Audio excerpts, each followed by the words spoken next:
Bienvenidos a Resúmenes de Libros, el canal donde desentrañamos las ideas que han moldeado el mundo, convirtiendo páginas densas en conocimientos accesibles para todos. Hoy nos sumergimos en un texto pivotal de la teoría política y económica, la crítica del programa de Gotha, escrita por Karl Marx en 1875. Esta obra no es un libro convencional, sino una carta marginal cargada de fuego revolucionario, dirigida a Wilhelm Bracke y destinada a los líderes del naciente Partido Obrero Alemán. Capítulo 1. Introducción y críticas iniciales al preámbulo y fundamentos ideológicos. En esta extensa introducción a la crítica del programa de Gotha, Karl Marx, desde su exilio en Londres, despliega su pluma afilada como un bisturí para diseccionar el borrador del programa unificador del Partido Obrero Alemán, gestado en el Congreso de Gotha de mayo de 1875. Esta carta, dirigida a Wilhelm Bracke y fechada el 5 de mayo de ese año, no es un mero comentario. Es un manifiesto de principios marxistas que busca rescatar al movimiento obrero de las garras del oportunismo.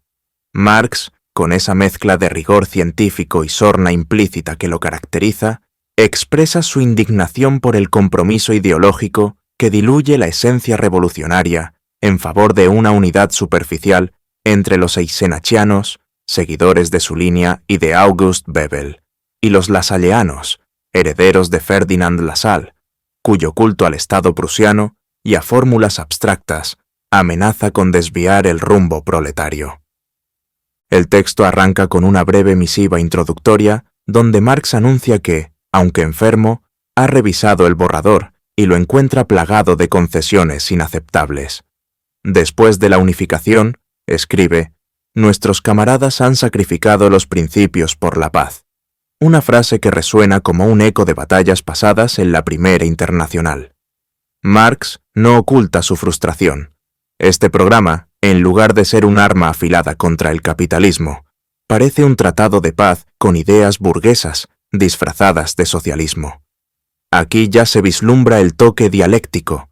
La unidad sin base teórica sólida no es victoria, sino capitulación disfrazada, como si un ejército revolucionario firmara la rendición ante el enemigo por cansancio.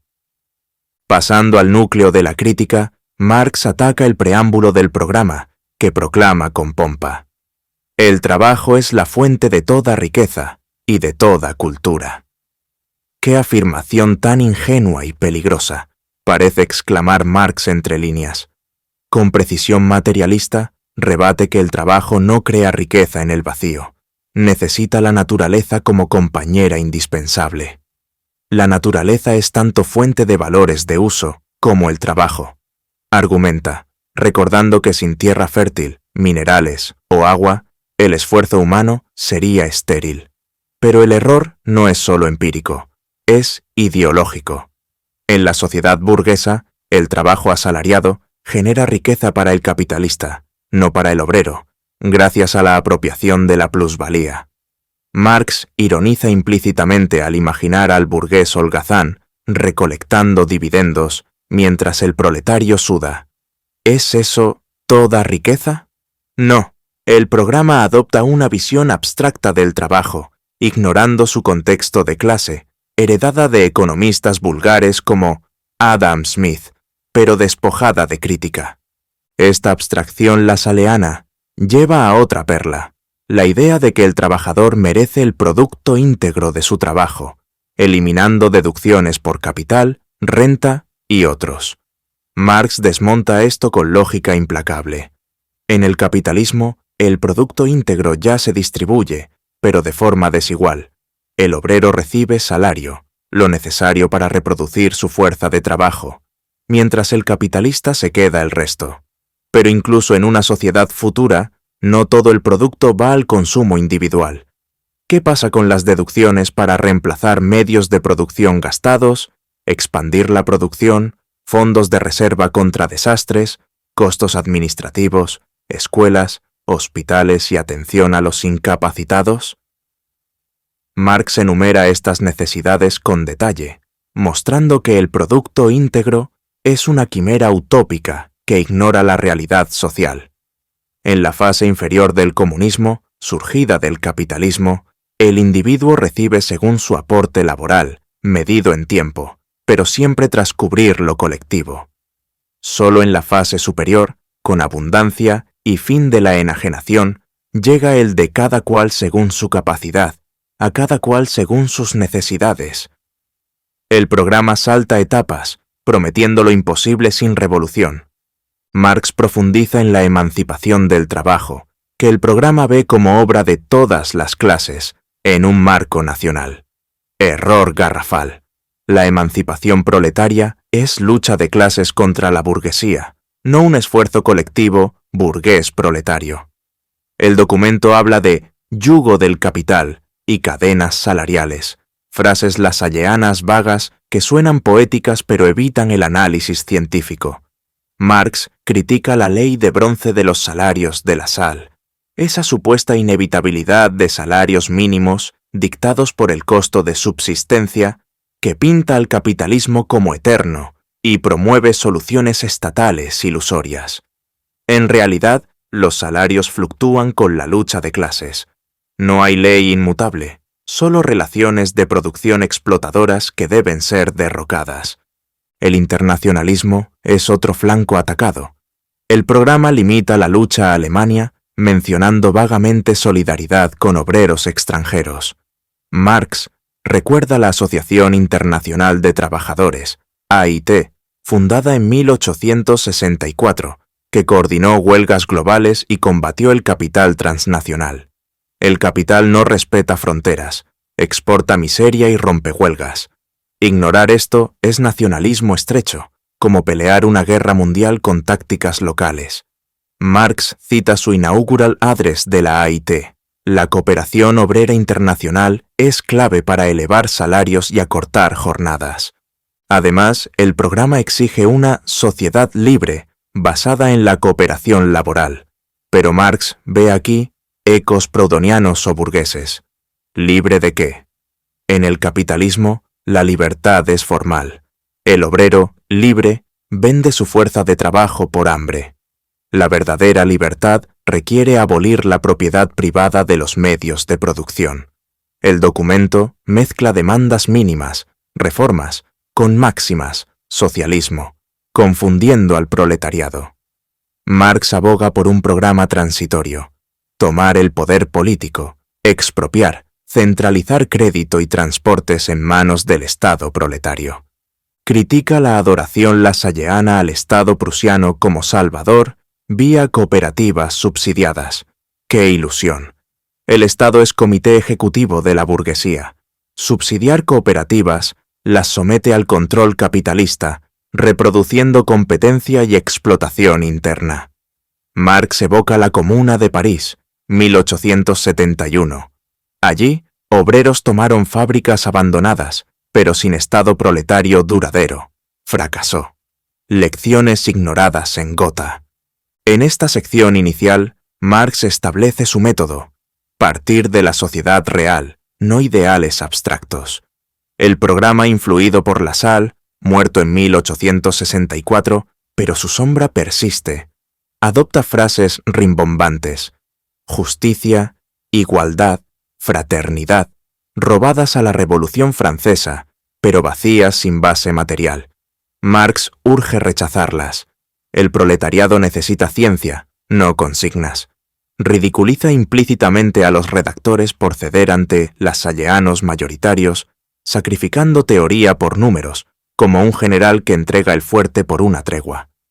Prosigue cuestionando la omisión de la plusvalía, concepto central en El Capital, 1867. El trabajo no pagado genera ganancia capitalista. Sin esto, el programa explica pobreza por distribución injusta, no por producción explotadora. Es reformismo que pule cadenas en lugar de romperlas. Marx enfatiza la dialéctica hegeliana adaptada, contradicciones capitalistas, crisis, concentración de riqueza, gestan el socialismo. El programa las ignora, optando por armonía ilusoria. critica la influencia de Dühring o Schweitzer, lassalleanos que ven al Estado como neutral. En resumen de esta parte fundacional, Marx desarma el preámbulo punto por punto, exponiendo concesiones que debilitan al partido. No es destrucción gratuita, es salvación. Como médico diagnosticando una enfermedad, prescribe Volver al Manifiesto Comunista, 1848, donde proletarios no tienen patria y la lucha es global. Esta crítica inicial sienta bases para el resto. Sin teoría sólida, la práctica es ciega. El humor implícito surge al contrastar grandilocuencias lassalleanas con realidad cruda, promesas de oro que resultan latón, recordándonos que en política, como en economía, las apariencias engañan al despistado. Marx concluye esta sección introductoria advirtiendo que publicar el programa tal cual sería traicionar la Internacional, disuelta en 1876, pero viva en espíritu. Urge a Bebel y Liebknecht resistir, preservando el marxismo como brújula. Esta carta, no publicada hasta 1891 por Engels en Neue Zeit, influyó en programas posteriores como Erfurt, 1891, corrigiendo errores gotanos. Su vigencia, en todo compromiso oportunista, ecoa la voz de Marx, recordando que principios no se negocian, se defienden con uñas y dientes dialécticos. Ampliando el análisis, Marx toca el contexto histórico. Tras la Comuna aplastada, Bismarck reprime socialistas vía leyes antisocialistas, 1878. Un programa débil facilitaría eso. Los eisenachianos, fundados en 1869, tenían base marxista. Lassalleanos, en 1863, estatismo autoritario. La unificación era necesaria, pero no a cualquier costo. Marx ve en Gotha un paso atrás, citando su frase famosa: «Prefiero 1000 veces no unirme que unirme en falsas bases». Detalla falacias económicas. El fondo de hierro lassalleano para salarios fijos era mito. Marx lo refuta con datos de trades unions inglesas, que elevaron salarios vía organización. El programa ignora eso, promoviendo Estado como padre benefactor. Idea absurda, pues el Estado prusiano era militarista, opresor de polacos y alsacianos. En lo cultural, critica omisión de separación Iglesia-Estado radical. Religión como asunto privado es concesión burguesa, opium del pueblo que aliena. Esta crítica inicial no solo desmenuza el texto, educa. Marx enseña a leer programas políticamente. ¿Sirven a clases o a humanidad abstracta? Respuesta: siempre a clases dominantes, si no son proletarios puros. Finalmente, en esta fundamentación, Marx prepara terreno para críticas posteriores sobre distribución, Estado y demandas prácticas, tejiendo un tapiz donde cada hilo lassalleano se deshace ante el telar marxista. Es lección eterna. La revolución no tolera medias tintas, o se disuelve en reformismo como azúcar en té caliente. Capítulo 2. Análisis de la distribución equitativa y las fases del comunismo. En esta segunda sección de la crítica del programa de Gotha, Karl Marx profundiza en el meollo económico del documento, centrándose en la demanda lassalleana de una distribución equitativa de los frutos del trabajo y la eliminación de todas las formas de explotación, incluyendo el sistema salarial con sus cadenas. Con su habitual rigor dialéctico, Marx desarma esta frase que suena a justicia poética, pero que en realidad flota en el aire abstracto de las ilusiones reformistas, ignorando las leyes inexorables del modo de producción capitalista. El programa promete que los trabajadores reciban el producto íntegro de su trabajo, una idea heredada directamente de Ferdinand Lassalle y su Asociación General de Trabajadores Alemanes, que veía en la abolición de deducciones injustas la clave para la emancipación.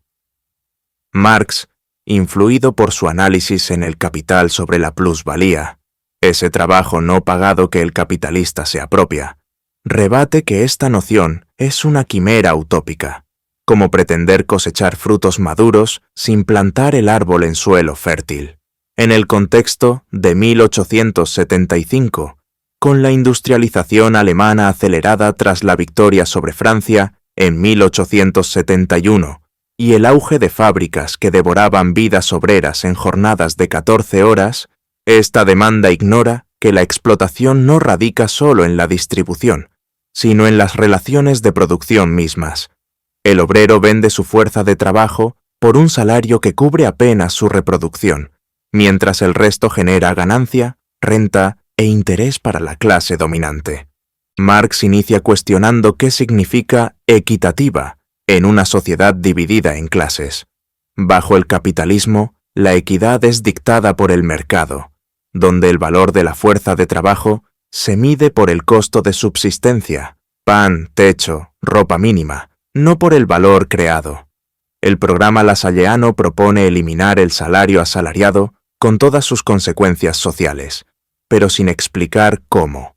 Mediante cooperativas subsidiadas por el Estado prusiano, ese mismo que reprime huelgas con bayonetas. Marx explica que el salario es la forma fenoménica de la explotación, camuflando la extracción de plusvalía absoluta, alargando jornadas y relativa, mediante maquinaria que intensifica productividad. Ridiculiza implícitamente la ley de bronce de los salarios de Lassalle, esa supuesta inevitabilidad de salarios mínimos fijados por el costo de vida, que pinta al capitalismo como eterno y desarma la lucha por aumentos vía organización sindical. En realidad, salarios fluctúan con la reserva industrial de desempleados y la correlación de fuerzas. Las trades unions inglesas, como las chartistas en los años 1840, elevaron remuneraciones mediante strikes coordinados, probando que no hay ley inmutable, solo relaciones antagónicas que el proletariado puede alterar. El núcleo de esta crítica es la visión marxista de la sociedad comunista y su distribución, dividida en dos fases para evitar utopismos. En la fase inferior, emergente directamente del capitalismo, con sus huellas burguesas, desigualdades en capacidades, educación y necesidades, el trabajo se remunera según el tiempo aportado, usando certificados laborales en lugar de dinero. El obrero recibe un bono por horas laboradas, intercambiable por bienes de consumo, equivalentes en valor social. Pero Marx detalla con precisión las deducciones necesarias antes de cualquier distribución individual. Primero, reemplazo de medios de producción gastados, máquinas, herramientas que se desgastan en la producción. Segundo, ampliación de la producción para crecimiento futuro. Tercero, fondos de reserva contra accidentes, desastres naturales o crisis. Cuarto, costos administrativos no productivos pero esenciales, gestión, contabilidad. Quinto, servicios colectivos como escuelas, hospitales y atención a ancianos e incapacitados. Solo después de estas sustracciones sociales, el remanente se distribuye según aporte individual. Aquí persiste una desigualdad burguesa. Un trabajador soltero recibe lo mismo por hora que uno con familia numerosa, y un operario calificado más que un peón por entrenamiento diferencial. Marx ironiza que incluso en esta fase, el derecho igualitario es desigual en aplicación, como un metro que mide cuerpos distintos, pero ignora sus formas. Un eco de su crítica al derecho burgués en la contribución a la crítica de la economía política.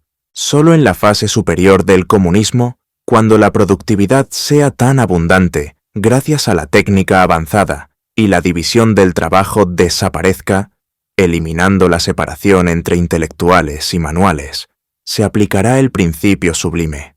De cada uno según su capacidad, a cada uno según sus necesidades. Aquí, el trabajo deja de ser medio de vida para convertirse en necesidad vital, como comer o crear arte. La sociedad provee sin medir, porque la escasez ha sido superada y la enajenación alienante disuelta. El programa de Gotha salta esta transición dialéctica, prometiendo distribución justa inmediata, lo que huele a socialismo utópico de Owen o Fourier, no científico. Ignora que el producto íntegro es imposible sin transformar la base productiva. En el capitalismo, el producto ya se distribuye íntegramente, pero el 80% va al capitalista vía plusvalía, como Marx calculó en fórmulas del tomo I del Capital: ganancia plusvalía, capital constante, plus variable. Critica duramente la panacea lasalleana de las cooperativas productivas con ayuda estatal. Bajo el capitalismo, estas asociaciones obreras compiten en el mercado anárquico, reproduciendo explotación interna. Gerentes electos se convierten en minipatronos y la presión competitiva fuerza rebajas salariales para sobrevivir. Si el Estado subsidia, como proponía Lassalle con préstamos a bajo interés, fortalece su control sobre el movimiento, convirtiendo cooperativas en apéndices burocráticos. Marx evoca ejemplos. Las cooperativas francesas bajo Luis Napoleón, en los 1850, fueron cooptadas, sirviendo de válvula escape al descontento sin amenazar propiedad privada. En Inglaterra, las de Rochdale empezaron autogestionadas pero terminaron burguesas, invirtiendo en acciones capitalistas. En la Comuna de París, obreros tomaron fábricas abandonadas, pero sin Estado proletario duradero, fracasaron. Lección ignorada en Gotha. Estas cooperativas no socializan producción, la parcelan, perpetuando individualismo pequeño burgués. Además, el programa menciona regulación internacional de la producción y el trabajo, pero Marx lo ve como frase vacía. El capital es global, con crisis que saltan fronteras como la de 1873, que azotó Europa tras el boom especulativo. Regularlo requiere revolución mundial coordinada por la internacional, no demandas nacionales al Kaiser. Critica la ausencia de análisis sobre acumulación capitalista. Concentración de riqueza engendra monopolios, pauperizando masas, pero el programa lo atribuye a distribución injusta, no a producción explotadora. En demandas laborales, exige prohibición de trabajo nocturno, excepto necesario, pero Marx amplía. Noches en fábricas matan salud, intensificando plusvalía. Mejor reducir jornada global a 8 horas, como exigió la AIT en 1866, dando tiempo para educación política. Regulación de prisiones y trabajo femenino. Protege, pero sin cambiar relaciones, mujeres siguen doblemente oprimidas. Fábrica más hogar, rebajando salarios generales al entrar al mercado como fuerza barata. Fiscalmente, un impuesto progresivo único aboliría indirectos opresivos, pero en comunismo inicial, deducciones sociales reemplazan impuestos coercitivos. El programa confunde fases, ofreciendo reformas que Bismarck podría conceder para desmovilizar, como sus leyes fabriles hipócritas. Dialécticamente, esta sección expone contradicción. Capitalismo genera fuerzas productivas para comunismo, pero distribución burguesa las frena. Gotha ignora transición vía dictadura proletaria, donde Estado obrero reorganiza economía centralizando crédito, transportes y tierra. Contexto histórico. Tras guerra franco-prusiana, indemnización francesa impulsó industria alemana, atrayendo rurales a ciudades miserables. Demandas gotanas distraen de organizar esa masa. Marx enseña a leer economía políticamente, no frutos abstractos, sino valor creado por trabajo concreto, abstracto. Plusvalía relativa, máquinas, acelera explotación, cooperativas no la tocan.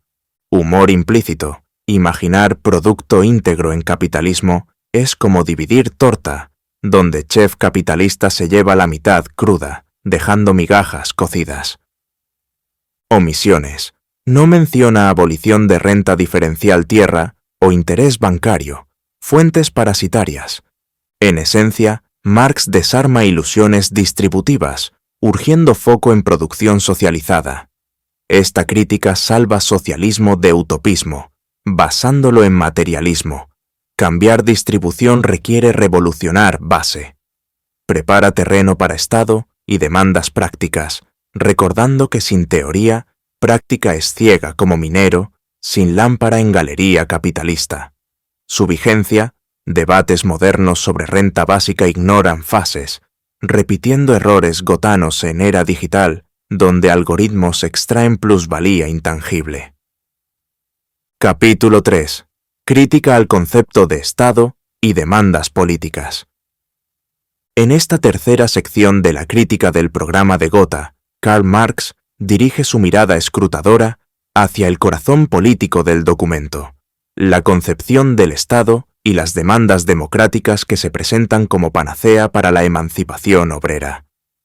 Con esa precisión dialéctica que lo define, Marx desmonta la ilusión lasalleana del Estado popular libre, una frase que suena a himno patriótico, pero que en realidad enmascara una traición profunda a los principios revolucionarios.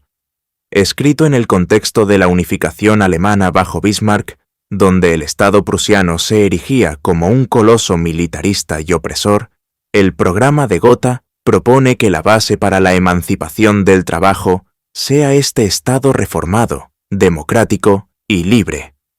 Marx, con un velo de ironía, que se filtra en sus argumentos como el humo de una fábrica en el aire obrero, rebate que pedirle al Estado burgués que se convierta en salvador del proletariado es como esperar que el verdugo afine su hacha para acariciar cuellos en lugar de cortarlos. El análisis comienza cuestionando la demanda central. El Partido Obrero Alemán exige como base espiritual y moral del Estado 1. Educación popular universal, igual y gratuita por el Estado. Educación obligatoria para todos. Libertad de ciencia. Marx reconoce el valor aparente de estas consignas: educación para todos, separación de Iglesia y Estado, pero las despoja de su barniz reformista. En la sociedad capitalista, ¿quién controla ese Estado que educaría? La burguesía, por supuesto, que usaría las escuelas para moldear mentes sumisas, enseñando obediencia al orden establecido en lugar de conciencia de clase. Marx evoca la Comuna de París de 1871, ese breve pero glorioso experimento donde los obreros parisinos tomaron el poder y transformaron la educación, combinándola con trabajo productivo, separándola radicalmente de la influencia clerical y burguesa, y haciendo de ella una herramienta para la emancipación integral del ser humano. En Gotha, en cambio, se pide educación por el Estado, lo que implica entregar a los niños proletarios al aparato represivo prusiano, donde aprenderían historia falsificada, religión como opio y lealtad al Kaiser. Es una concesión peligrosa, argumenta Marx, porque el Estado no es neutral. Es un instrumento de dominación de clase, como lo definió en el Manifiesto Comunista.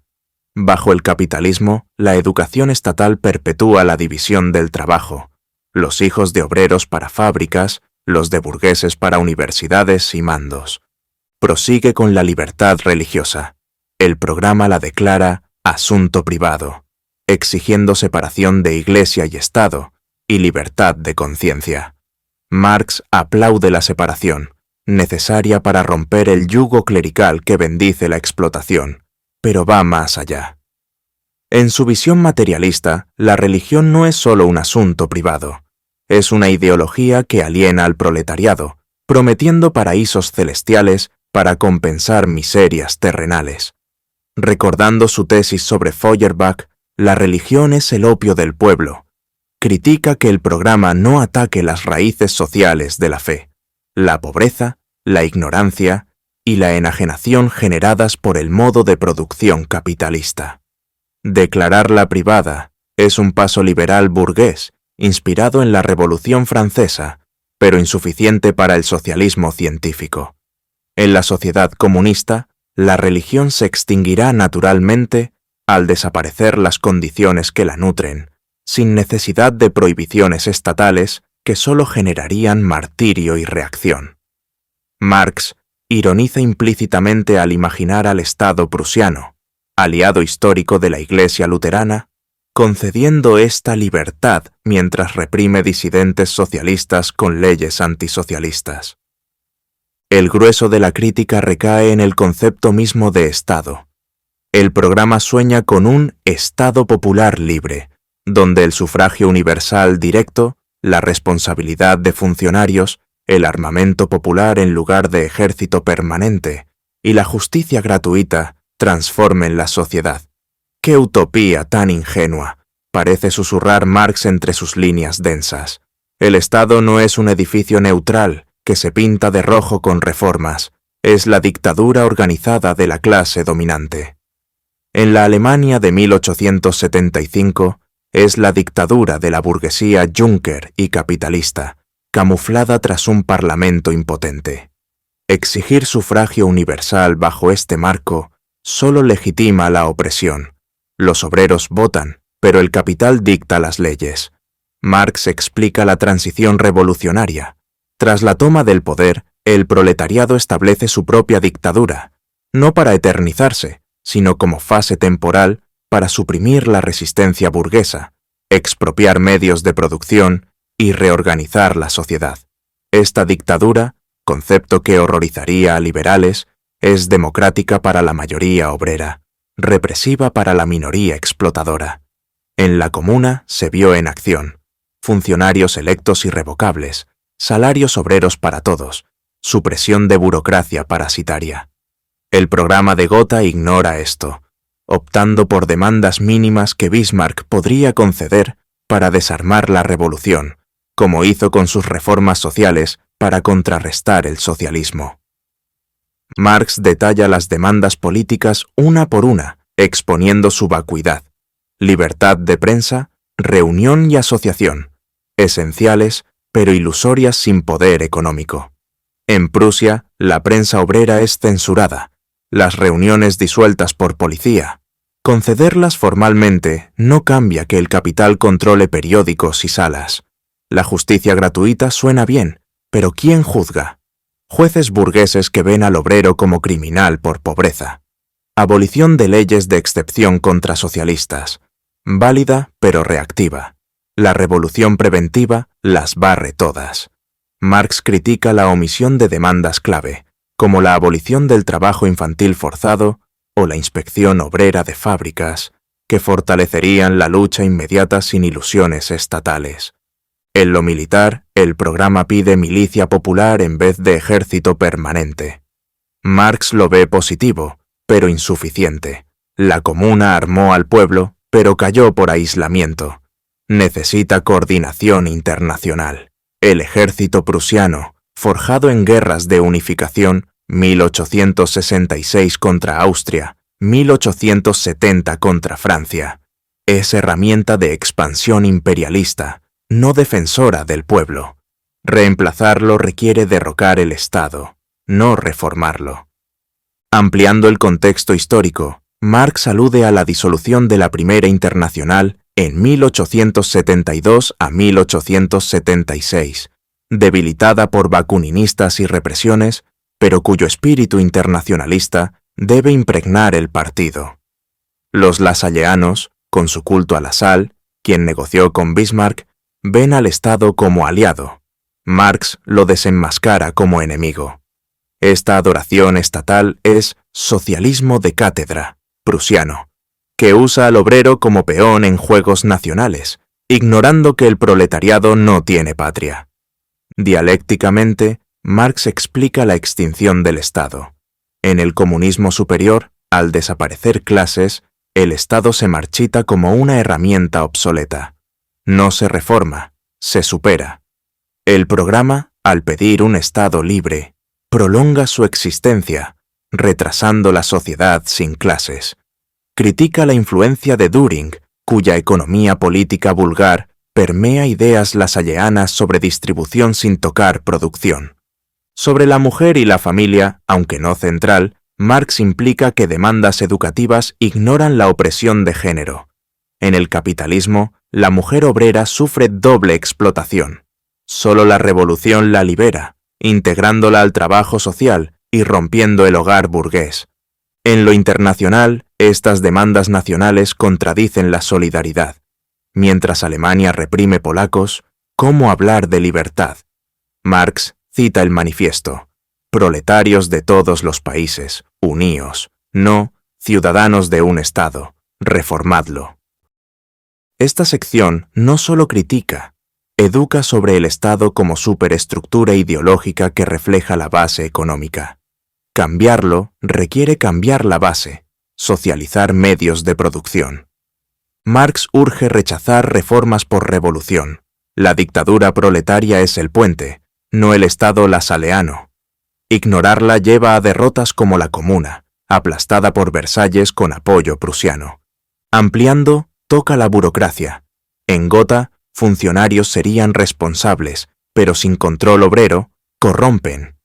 En la fase transitoria, consejos obreros, soviets avant la lettre, gobiernan. Critica omisión de abolición de herencia burguesa, que perpetúa desigualdades, o centralización de crédito en manos proletarias, como en el capital. En educación, detalla, debe ser politécnica, uniendo mente y mano, contra división capitalista, donde obrero es apéndice de máquina. Cita experiencias inglesas de trades unions educando autónomamente. Religión, no prohibir, pero combatir materialmente. Escuelas laicas exponen supersticiones. Políticamente, sufragio. En Inglaterra, extendido en 1867, no mejoró obreros, solo organización de clase lo hace. Marx concluye esta parte advirtiendo que demandas aisladas fortalecen al enemigo. Bismarck concedió sufragio limitado, pero reprimió más. Solo poder proletario las realiza. Su legado influyó en Lenin, quien en El Estado y la Revolución, 1917, amplió la dictadura proletaria contra reformistas. En Gotha, Marx salva al marxismo de dilución, recordando que Estado no se humaniza, se destruye. Como un arquitecto demoliendo un edificio podrido, prepara cimientos para la sociedad nueva, donde libertad es real, no verbal. Esta crítica resuena en todo oportunismo, principios o derrota, no hay término medio en la dialéctica histórica. Capítulo 4. Demanda económicas y prácticas. Crea el capítulo 4 con 10.000 caracteres. En esta cuarta sección de la crítica del programa de Gotha, Karl Marx se adentra en el terreno práctico de las demandas económicas y organizativas del documento.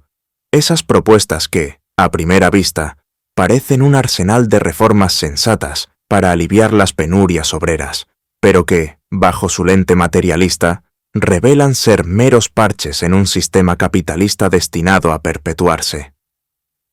El programa de Gotha, influido por el legado de Ferdinand Lassalle y su fe ciega en el Estado prusiano como motor de cambio, enumera una serie de exigencias que van desde impuestos hasta regulaciones laborales, pasando por ayudas a cooperativas y prohibiciones específicas. Marx, con esa agudeza que transforma la crítica en una disección quirúrgica, las examina una por una, exponiendo cómo estas demandas, en lugar de apuntar al derrocamiento revolucionario, fortalecen inadvertidamente al enemigo de clase. Es como si los redactores hubieran armado un rompecabezas con piezas prestadas de la burguesía liberal, ignorando que el tablero entero debe voltearse para ganar la partida.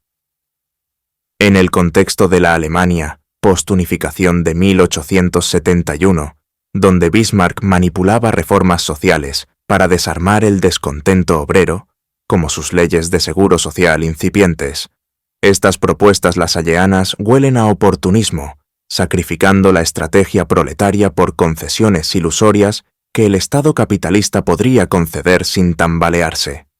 Marx inicia desmontando la demanda económica central, la ayuda estatal a las cooperativas productivas obreras, con crédito del Estado y regulación para asegurar su expansión. ¡Qué quimera tan persistente!, parece exclamar entre líneas, recordando cómo Lassalle, en su Asociación General de Trabajadores Alemanes, fundada en 1863, soñaba con fábricas cooperativas financiadas por préstamos estatales como vía al socialismo. Marx rebate con lógica implacable. Bajo el capitalismo, estas cooperativas no liberan al proletariado, lo atan más al mercado competitivo, donde compiten con empresas capitalistas más eficientes en la explotación. Si sobreviven, reproducen internamente relaciones salariales y jerarquías, convirtiéndose en minicapitalismos donde unos obreros explotan a otros. Y si dependen de subsidios estatales, ¿quién controla el grifo? El Estado burgués, por supuesto, que usará esa ayuda para vigilar, corromper y desviar el movimiento obrero hacia canales inofensivos. Marx evoca experiencias históricas. En Inglaterra, las cooperativas rochdaleanas de los años 1840 empezaron como autoayuda obrera, pero terminaron integradas al sistema, vendiendo acciones a burgueses y olvidando la lucha de clases. En Francia, Proudhon promovió ideas similares, mutualismo bancario que Marx ya criticó en La miseria de la filosofía, 1847, como utopía pequeño burguesa. Aquí, el Estado no es benefactor neutral, es el guardián del capital, y subsidiar cooperativas equivaldría a pedirle al lobo que alimente a las ovejas para luego devorarlas con más facilidad. En la transición al comunismo, las cooperativas podrían ser útiles, pero solo bajo control proletario tras la expropiación, no como islotes en un mar capitalista. Prosigue con las demandas laborales específicas: prohibición del trabajo infantil, regulación del trabajo femenino, limitación de la jornada a 8 horas normales, inspección estatal de fábricas y talleres, y regulación del trabajo en prisiones. Estas suenan progresistas, y Marx las reconoce como conquistas mínimas que el movimiento obrero debe defender en la lucha cotidiana. De hecho, la Primera Internacional las impulsó en congresos como el de Ginebra, en 1866, pero critica su formulación vaga y su dependencia del Estado burgués para su implementación. ¿Prohibir el trabajo infantil? Esencial, ya que los niños en fábricas inglesas o alemanas mueren prematuramente, robando infancia y salud para engrosar ganancias capitalistas. Pero en Prusia, leyes fabriles de 1839 y 1853 ya existían sobre papel, ignoradas por patronos con complicidad estatal. Exigirlas sin poder obrero para enforzarlas es papel mojado. Sobre el trabajo femenino, regularlo protege de explotación extrema, pero Marx ve más allá. En el capitalismo, la mujer entra al mercado como fuerza barata, rebajando salarios masculinos y destruyendo el hogar familiar burgués, lo que acelera contradicciones. En el comunismo, el trabajo socializado libera a la mujer de la esclavitud doméstica, integrándola plenamente, como detallaría Engels en El origen de la familia, 1884. La jornada de 8 horas, bandera de la AIT, tras huelgas americanas de 1866, reduce la extracción de plusvalía absoluta, dando tiempo para educación política. Pero el programa la menciona tímidamente, sin ligarla a la lucha internacional. La inspección estatal de fábricas, otra ilusión. Inspectores burgueses cierran ojos ante violaciones. Solo comités obreros electos, como en la Comuna de París, garantizarían control real. Y el trabajo regulado en prisiones. Marx lo ridiculiza implícitamente como eufemismo para reformar un sistema penal que castiga la pobreza proletaria. Ladrones por hambre, no por vicio. En prisiones capitalistas, el trabajo forzado genera ganancias para contratistas privados. Regularlo no toca la raíz, la criminalidad como producto de desigualdad. Mejor abolir prisiones burguesas en la revolución, reeducando mediante trabajo social útil. En lo fiscal, el programa exige un impuesto único progresivo sobre la renta, aboliendo todos los indirectos que gravan al pueblo. Marx concede que impuestos indirectos, sobre consumo como alcohol, tabaco, golpean más a obreros, financiando el Estado opresor. Un progresivo sobre renta alta suena justo, pero en práctica capitalista, la burguesía evade vía paraísos y deducciones.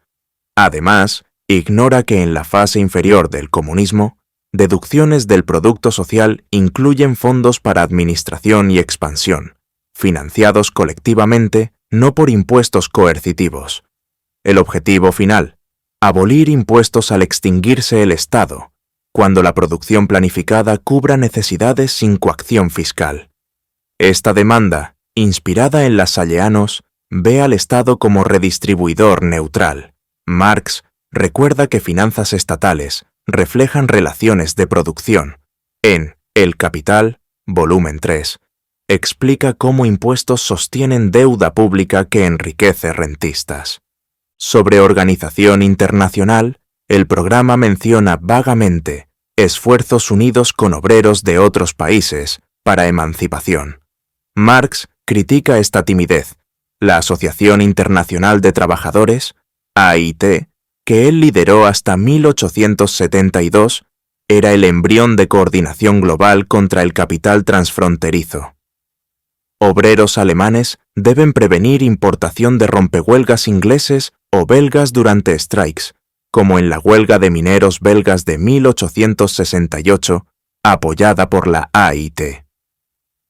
El programa reduce internacionalismo a frase hueca, priorizando unidad nacional con lassalleanos chauvinistas. Marx exige que el partido se afilie explícitamente a la tradición internacionalista, combatiendo nacionalismo prusiano que oprime polacos y daneses. Estas demandas económicas ignoran análisis de plusvalía. La pobreza obrera no surge de mala distribución, sino de producción donde capital apropia trabajo no pagado. Reformas como cooperativas distraen de la expropiación colectiva. Marx cita trades unions inglesas. Conquistas como Factory Acts de 1847, jornada de 10 horas, vinieron de lucha, no regalos estatales, pero limitadas sin revolución. Dialécticamente, estas propuestas perpetúan alienación. Cooperativas en mercado generan competencia, no cooperación. En comunismo, producción socializada elimina mercado. Demandas gotanas retrasan eso. Critica omisión de demandas clave, nacionalización de tierras, ferrocarriles y bancos bajo control proletario, abolición de trabajo a destajo, que intensifica explotación, salarios mínimos vinculados a costo de vida ajustado por lucha. En prisiones, evoca Bentham y su panóptico. Regulación estatal las hace más eficientes en represión. Fiscalmente, impuesto progresivo podría financiar welfare bismarckiano, desmovilizando obreros, profecía cumplida en leyes de los años 80. Marx concluye sección urgiendo programa basado en manifiesto. Demandas transitorias como centralización crédito, transportes en manos Estado proletario, guían a socialismo. En esencia, demandas económicas gotanas son reformismo que fortalece Estado.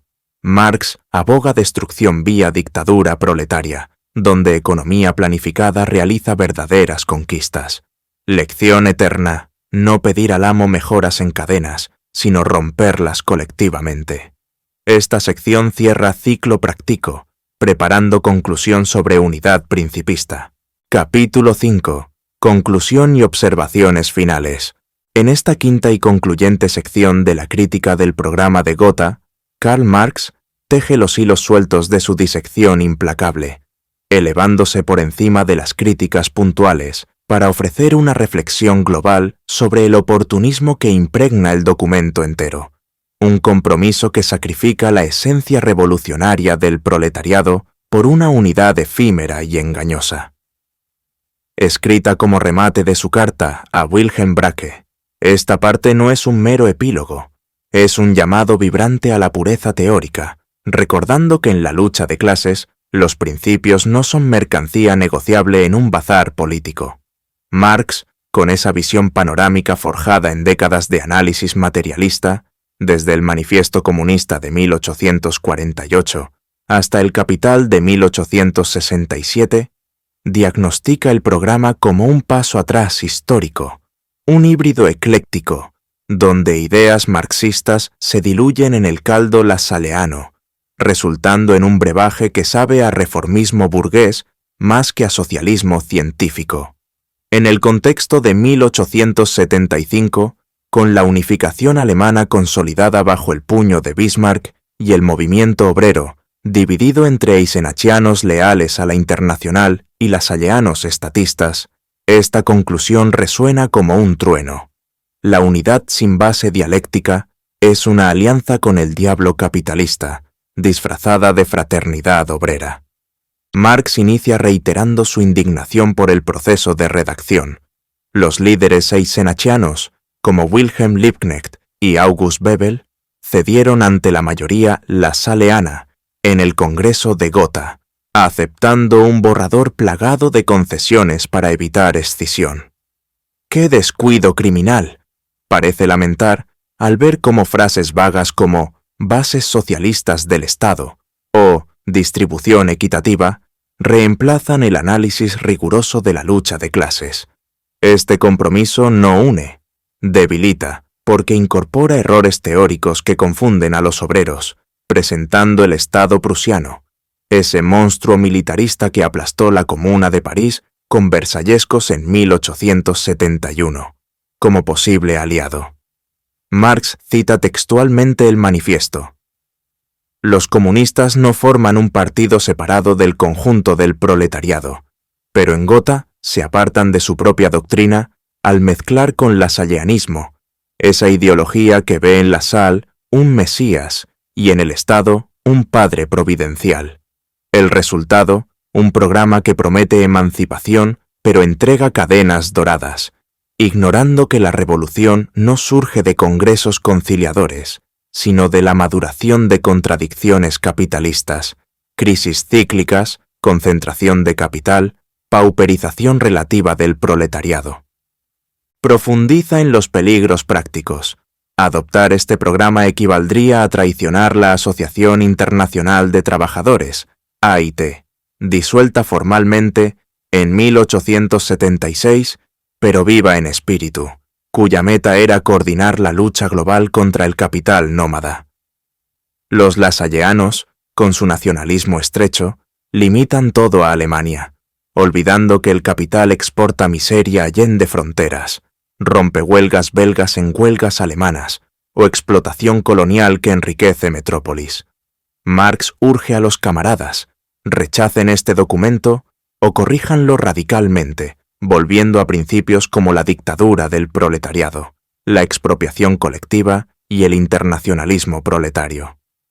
Prefiero 1000 veces la no unificación a una unificación sobre bases falsas, escribe con vehemencia, recordando batallas pasadas en la AIT contra bakuninistas anarquistas y proudhonianos mutualistas, donde el oportunismo siempre fue el talón de Aquiles. Ampliando el balance, Marx desglosa cómo el lassalleanismo infecta cada poro.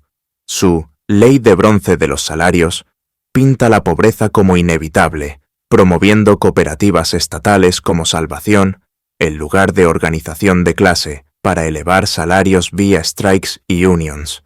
Ignora la plusvalía, ese trabajo no pagado que genera acumulación capitalista, explicando crisis de sobreproducción donde fábricas cierran mientras obreros mueren de hambre. El programa habla de justicia abstracta, robada de la burguesía ilustrada, igualdad, fraternidad, pero sin base material. En el capitalismo, justicia es ley del más fuerte, donde el obrero, libre, vende su piel por un salario de subsistencia. Marx contrasta con su visión de fases comunistas. En la inferior, certificados laborales miden aporte, persistiendo desigualdades burguesas residuales. Un ingeniero recibe más que un peón por horas. Solo en la superior, abundancia técnica y fin de división del trabajo permiten de cada cual según capacidad, a cada cual según necesidades. Gotha salta esto, ofreciendo ilusiones utópicas que desarman la paciencia revolucionaria. En lo estatal, reitera, el Estado popular libre es oxímoron. El Estado es opresión organizada, que solo el proletariado en poder transforma temporalmente, antes de su extinción. Demandas democráticas, sufragio, milicia popular, son mínimas, útiles para agitación, pero ilusorias sin conquista económica. Bismarck las concedería para canalizar descontento, como sus reformas antisociales de 1878 a 1890, que crearon seguros pero reprimieron socialdemócratas vía leyes excepcionales. Marx toca omisiones graves. No menciona abolición de herencia burguesa, que perpetúa concentración-riqueza, ni nacionalización de tierra, bancos y transportes, medidas transitorias del manifiesto para centralizar en manos proletarias. Ignora género. Emancipación obrera incluye mujer, liberada de doble yugo por socialización del trabajo doméstico. Sobre religión e educación, declararlas privadas es liberal. El socialismo las supera materialmente, educando en ciencia dialéctica, no en dogmas. El humor implícito brota al imaginar lasalleanos adorando su fondo de hierro salarial, un mito desmentido por fluctuaciones reales, o pidiendo al Estado prusiano, verdugo de polacos en 1863, que financie libertad. Es como confiar en el zorro para guardar el gallinero, prometiendo huevos de oro que resultan pintados. Históricamente, esta crítica no vio luz hasta 1891, cuando Friedrich Engels la publicó en Neue Zeit, con glosas que la contextualizan post-muerte de Marx en 1883. Influyó decisivamente en el programa de Erfurt de 1891, adoptado por la socialdemocracia alemana, SPD, que corrigió errores gotanos, enfatizó lucha de clases, internacionalismo y medidas revolucionarias, aunque luego Bernstein lo revisara reformistamente en 1899. Engels, en su prefacio, defiende la carta como testamento marxista contra oportunismo, profetizando que el lasallanismo se disiparía como niebla matutina ante el sol científico. Legado profundo. Esta conclusión aclara conceptos clave para generaciones. La dictadura proletaria, esbozada aquí, inspiró a Lenin en la Revolución de Octubre de 1917, quien en El Estado y la Revolución cita a Gotha para combatir mencheviques reformistas. Enseña que programas partidarios no son menús a la carta, deben reflejar análisis concreto de modo producción. Capitalismo monopolista en 1875, germen de imperialismo. Dialécticamente, Marx ve en Gotha síntesis negativa, tesis marxista más antítesis lasalleana, igual síntesis oportunista que retrasa superación. Urge negación de la negación, rechazar compromiso para avanzar a comunismo. En educación política, advierte contra frases pomposas. Emancipación del trabajo, suena heroico, pero sin especificar contra capital, es vacío retórico. Mejor educar obreros en materialismo histórico. Historia como lucha a clases, no reyes y batallas. Internacionalmente, llama a revivir AIT. Obreros alemanes apoyen irlandeses contra Inglaterra, franceses contra Versalles, para forjar solidaridad que derrote divisiones nacionales avivadas por burguesía. Personalmente, Marx no ataca individuos, Bebel y Liebknecht eran aliados, sino errores para fortalecerlos. Enfermo en Londres, escribe con urgencia: el partido debe ser vanguardia, no seguidor de masas atrasadas. Ampliando vigencia, en siglo XX, programas socialdemócratas repitieron Gotha, llevando a traiciones como apoyo SPD a Guerra 1914. Bolcheviques aprendieron programa riguroso o derrota. En Comunismo Fases, reitera deducciones sociales antes distribución individual, reemplazo máquinas, expansión, reservas, administración, escuelas, sanidad. Ignorarlas lleva a utopismo sant-simoniano, no ciencia. Concluye con cita latina implícita: Dixi et salvavi animam meam. He dicho y salvado mi alma, cumpliendo deber al alertar camaradas. Esta obra no solo critica un papel, forja marxismo como herramienta viva contra todo revisionismo. En era actual, resuena en debates sobre reformas versus revolución. Welfare states conceden migajas, pero Crisis 2008 mostró capital intocable. Marx recordaría: no mendigar, Expropiar. Esta conclusión sella la crítica como guía eterna. Principios marxistas iluminan camino. Oportunismo apaga antorcha. Como faro en tormenta, advierte escollos lasalleanos para navegar a sociedad sin clases, donde trabajo es necesidad primera, no yugo. Su espíritu vive en todo proletario que elige dialéctica sobre ilusión, recordando que historia no perdona compromisos flojos. Gracias por acompañarnos en resúmenes de libros, en este análisis de la crítica del programa de Gotha, una joya marxista que nos recuerda la vigencia de la lucha contra el oportunismo. Si te ha intrigado cómo un texto de 1875 ilumina debates actuales sobre Estado y revolución, suscríbete para más resúmenes profundos de clásicos que cambian perspectivas. Activa la campanita para no perderte el próximo, donde exploraremos otro pilar del pensamiento humano. Comparte con amigos que cuestionan el mundo y déjanos comentarios. ¿Qué idea marxista te impactó más? Recuerda, el conocimiento es la chispa de cambio. Hasta la próxima. Sigue cuestionando y aprendiendo. Adiós.